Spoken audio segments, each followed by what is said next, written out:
का समाधान काफी है। बताइए प्रश्न। आजकल ज्यादातर शादियां जैनेतर हो रही हैं, क्या ऐसी शादियां अटेंड करना अनुचित नहीं है? क्या इसके दुष्प्रभाव पर प्रकाश डालें? मोक्षमार्ग प्रकाशक के 7वें अध्याय में जहां कुल अपेक्षा धर्म धारक व्यवहार भाष्य मिथ्या की बात, वहां पंडित जी साहब ने एकदम स्पष्ट निर्देश दिया, धर्म में कुल का विचार नहीं करना, पर शादी नहीं करना।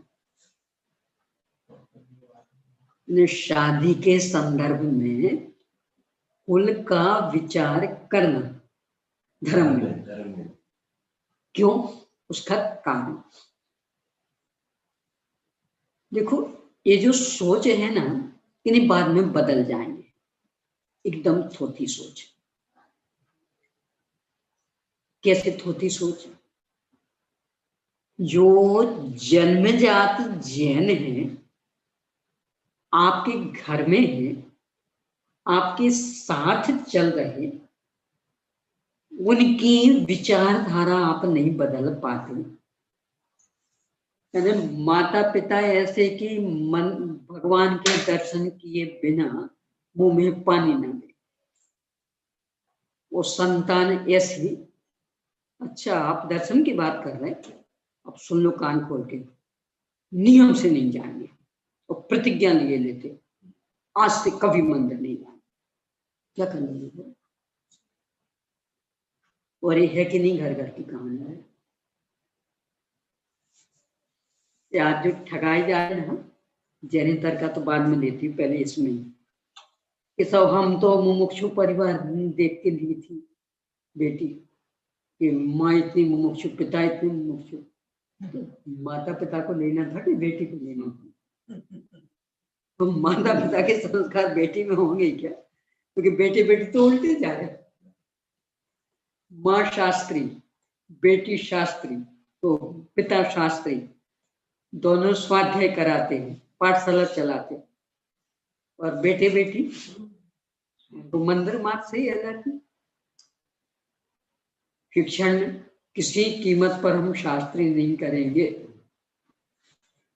इतनी अलग।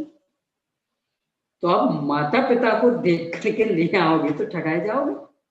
जिसको लाना था उसको देखना था आपको।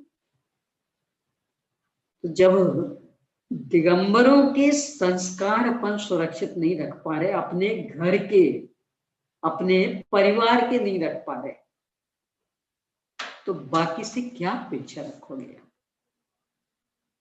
एक। अब दूसरा, जैन धर्म, स्वप्न में भी नहीं सोचना चाहिए। देखो, लग सकता आपको कि ये धर्मवाद फैला रहे, संप्रदायवाद फैला रहे, पर बात ऐसी नहीं है। निष्पक्षता से विचार करना। मान लो किसी भी जैनेतर की बेटी आप अपनी बहू बना के ले आए, अपन 80% की सोचें तो मान लो वो बेटी आपके यहाँ बहू आके आपके सांचे में ढल गई, मान लो अच्छी थी, और लड़के ने पहले ही कह दिया था कि हमारे घर के हिसाब से चलना पड़ेगा, उसने स्वीकार कर लिया था, तो ढल गई, मान लो पक्की जैन बन गई। परंतु उसका पी है, अब वहां उसको नहीं जाना पड़ेगा।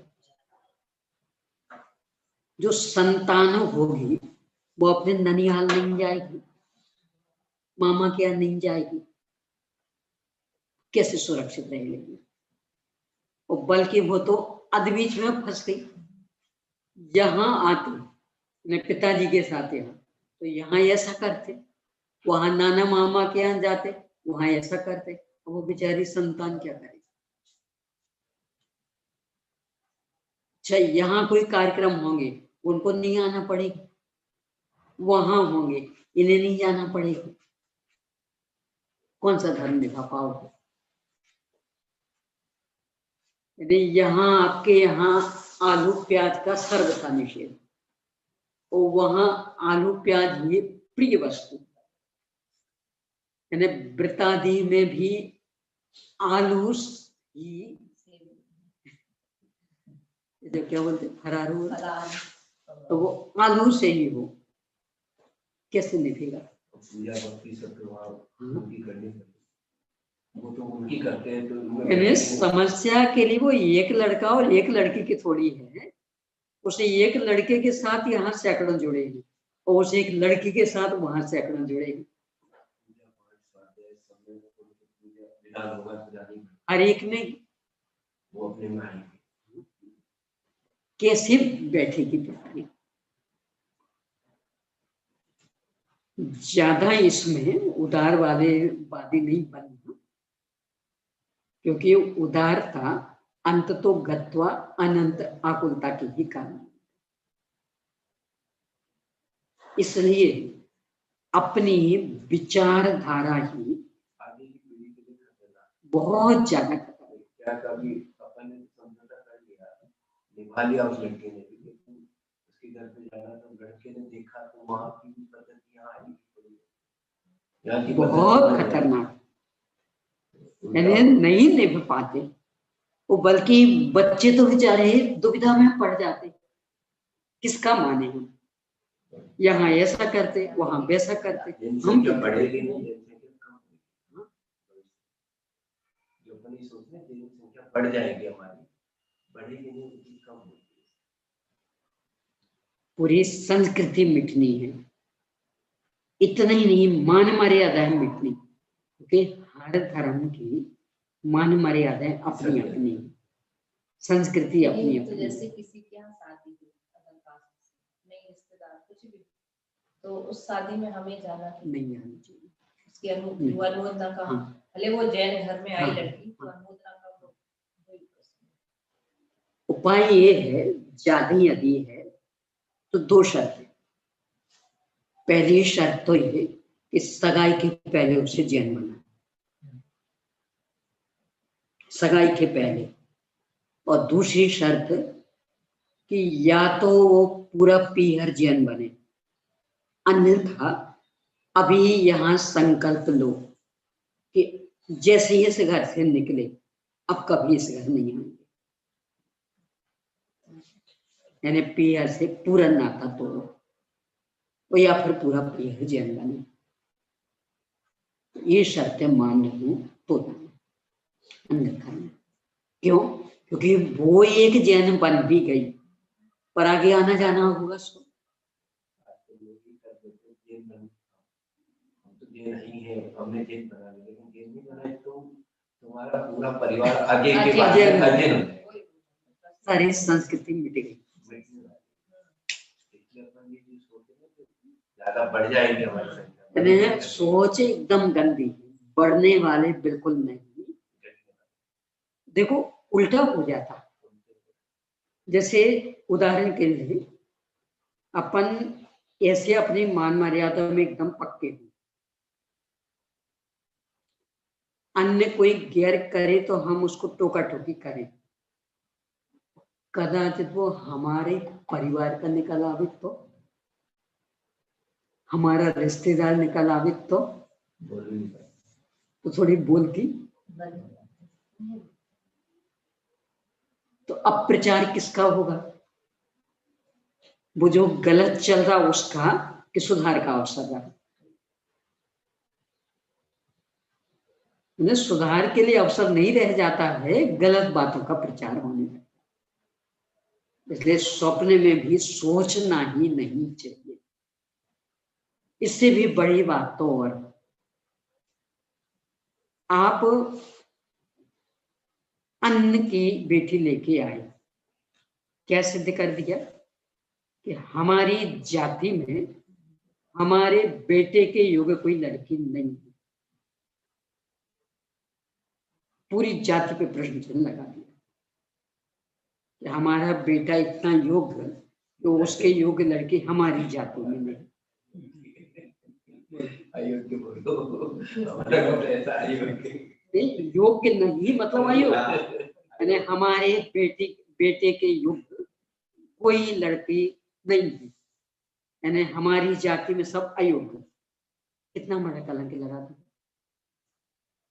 अपनी बेटी किसी दूसरी जाति में दी उससे कि हमारी जाति में हमारी बेटी के योग्य लड़का नहीं, यानी हमारी जाति के सब अयोग्य। क्या कह रहे हो?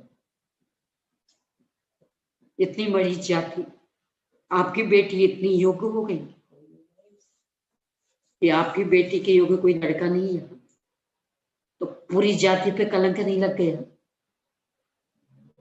कि जैन समाज में कोई इतना योग्य नहीं कि जो हमारी बेटी का पति बन सके, इसलिए हमने अन्य के यहाँ किया।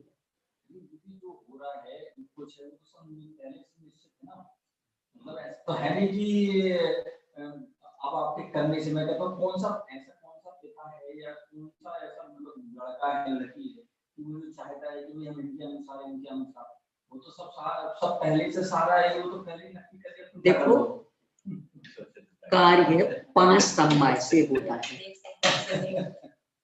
कार्य 5 समवाय से होता है। आप इस तर्क को किस किस में लगा रहे हैं? अकेले शादी में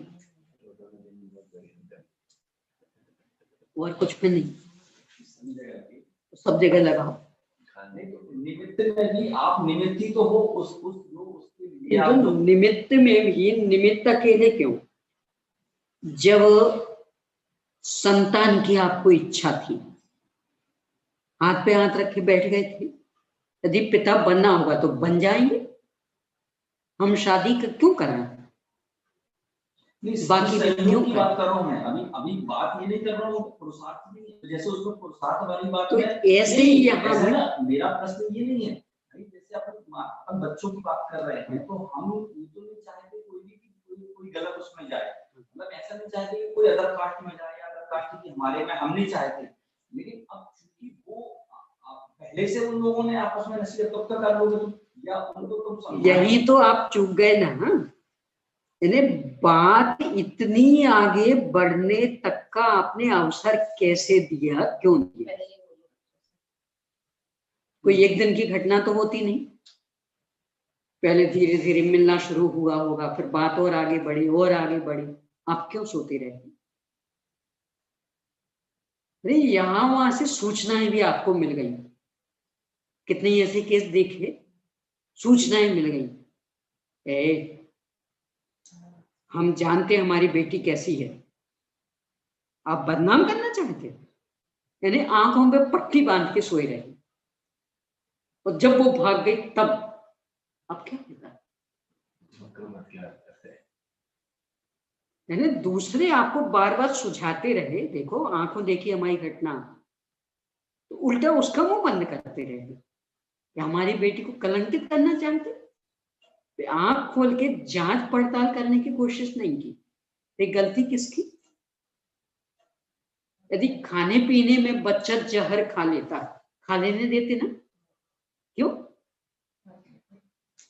तो ये शरीर इतना कीमती हो रहा हो, धर्म वो कीमती नहीं, तो उसके लिए कुछ भी, यानी बिल्कुल आंख पे पट्टी बांधे बैठी रहेंगे।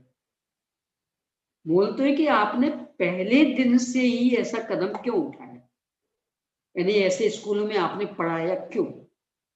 प्रश्न तो वहां से खड़ा हो जाएगा। यदि आपने जन्म दिया है, आप उसके हितैषी हो, तो अकेले शरीर के हितैषी की आत्मा के हितैषी, तो आत्म संस्कारों के साथ ये शत्रुता क्यों निभाई? और फिर आगे जैसे जैसे बड़ा हुआ आपने मान मर्यादाएं क्यों नहीं सिखाई? यानी अपोजिट जेंडर से मित्रता नहीं करनी, बात नहीं करनी, क्यों नहीं सिखाया? तो तब तो खुली छोड़ देते रहे, आराम से लड़के लड़कियों के साथ खेलो, फ्रेंडशिप करो, तो इसका पाप आपको नहीं लगेगा।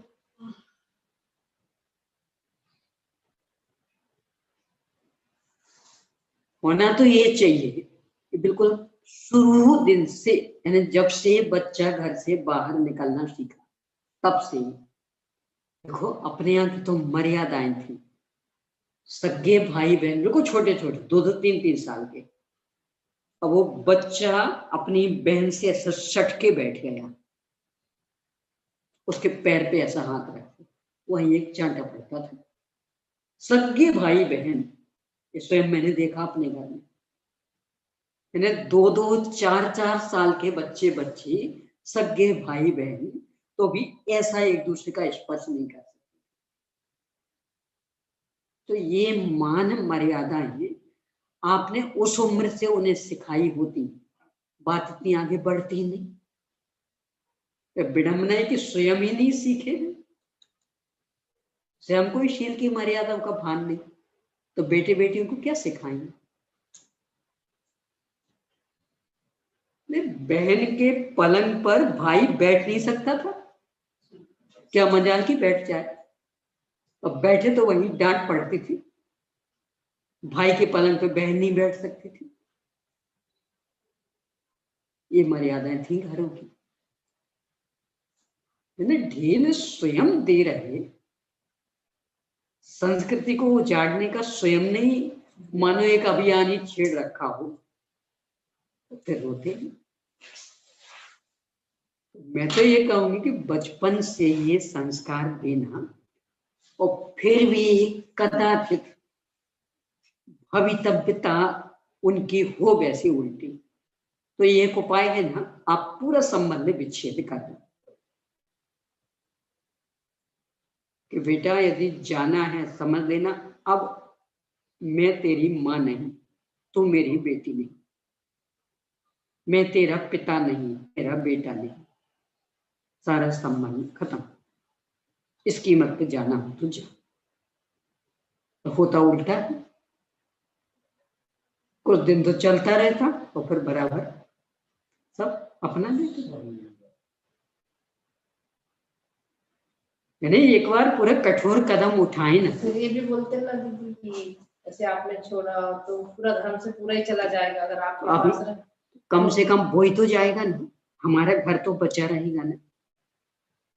तो हम घर में लेते हैं तो हमारा घर बर्बाद हो रहा है। यानी मान लो एक लड़के ने एक लड़की के साथ कर ली शादी, और आपने लड़के को छोड़ दिया, तो वही तो गया ना। बाकी जो आपका घर, उनको तो एक सबक मिल गया ना, यदि ऐसा कुछ गलत कदम उठाया तो ये हालत होगी। एक पैसा नहीं मिलेगा, घर में जगह नहीं मिलेगी, माता पिता भाई बहन के नाम से कुछ नहीं मिलेगा आपने, तो बाकी पैर लगाम लग गई ना। और एक को घर में जगह दे दी तो अन्य को शाही मिलती। वो कहते भी जब बड़े भैया ने शादी की थी तब आपने कुछ नहीं कहा था, और अब हम कर रहे तो हमें रोक।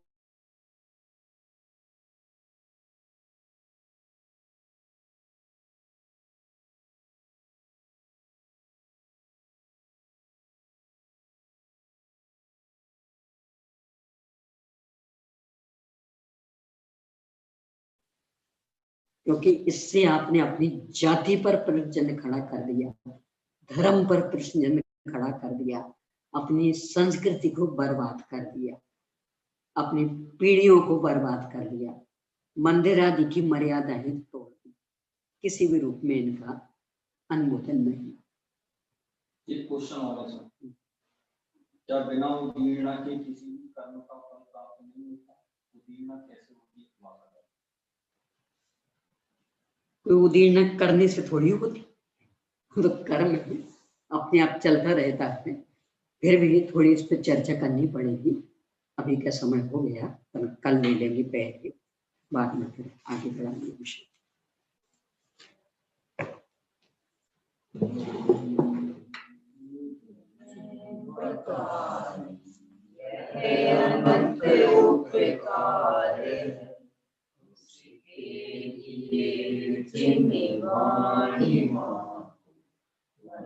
वंदना सतमा